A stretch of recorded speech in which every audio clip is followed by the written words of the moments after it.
I want to bring in someone on the House Intelligence Committee, Indiana Democratic Congressman André Carson. Congressman, I want to quickly get your reaction, and you're just learning about this, as all of us are, all of our viewers are, to what we just heard Jim Sciutto reporting about the fired National Security Advisor, retired Lieutenant General Flynn. What's your reaction? Well, I think this reaffirms what we thought before, that there was an inappropriate transaction taking place, or at least a transaction in which the general was not openly honest about.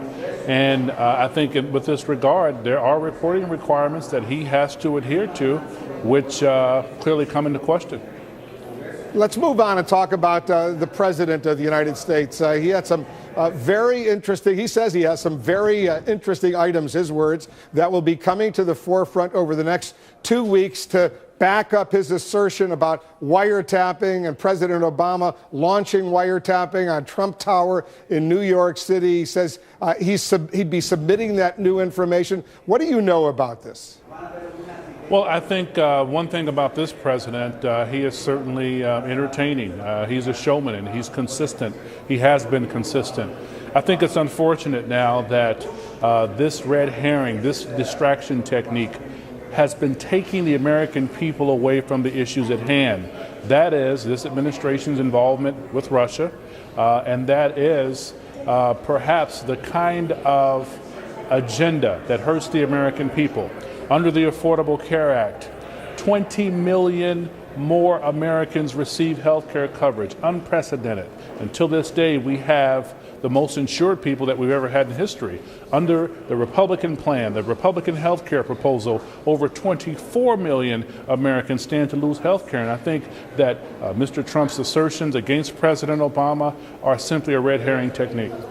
Well, let me just be precise. We heard from the former Director of National Intelligence, General Clapper, a couple of weeks ago saying he hasn't seen any evidence to suggest that there was collaboration between the Trump campaign and Russia as far as the hacking operations on the Democratic Party.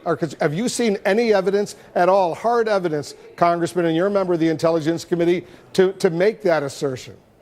I have not, which goes more deeply into why I'm concerned about President Trump's assertions. I think it's unfortunate. I think it reeks of paranoia. I think it reeks of someone who was undisciplined. He could have gotten on the phone and called the acting director of our intelligence services. He could have called Director Comey to get confirmation, but he did not. He was impulsive. He tweeted this out. And I think that kind of manner, that kind of way, does not speak of someone who claims to be our commander-in-chief. And unfortunately, he makes us a laughingstock to the entire world. A quick question. You obviously get a lot of sensitive, classified information as a member of the House Intelligence Committee. In that Fox News interview last night, the president confirmed that the CIA had been hacked. He used the word hacked. And you heard Adam Schiff, the ranking member of the committee, saying, you know what, that's classified information. You're not supposed to talk about that. But the president did confirm that the CIA had been hacked. Presidents can declassify whatever they want. Did the president go too far in this specific case? I agree with Ranking Member Schiff. Absolutely. I think, again, it speaks to the kind of impulsivity and manner in which Mr. Trump is carrying on.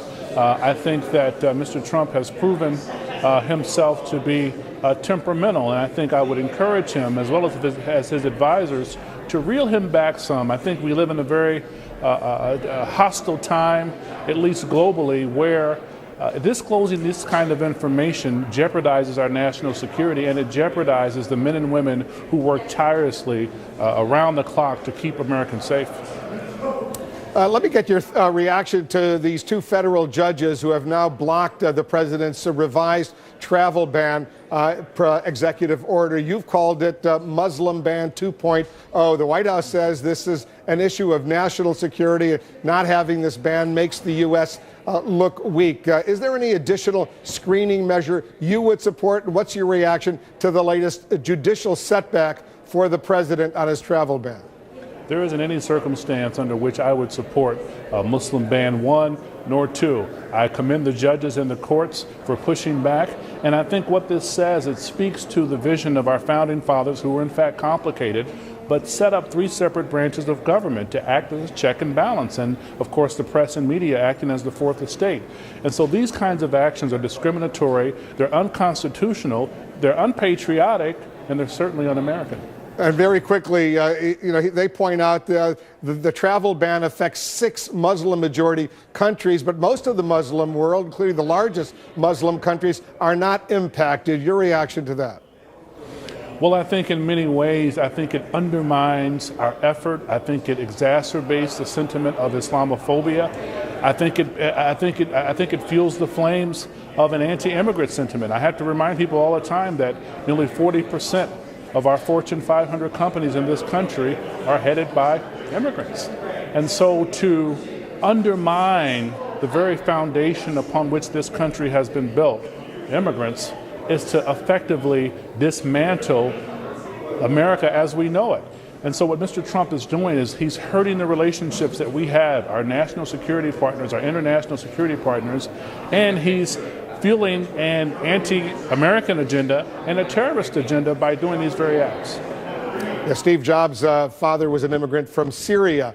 That has been well pointed out over these past many months. All right, Congressman André Carson, thanks so much for joining us. What an honor. Thank you. Thank you. Coming up, the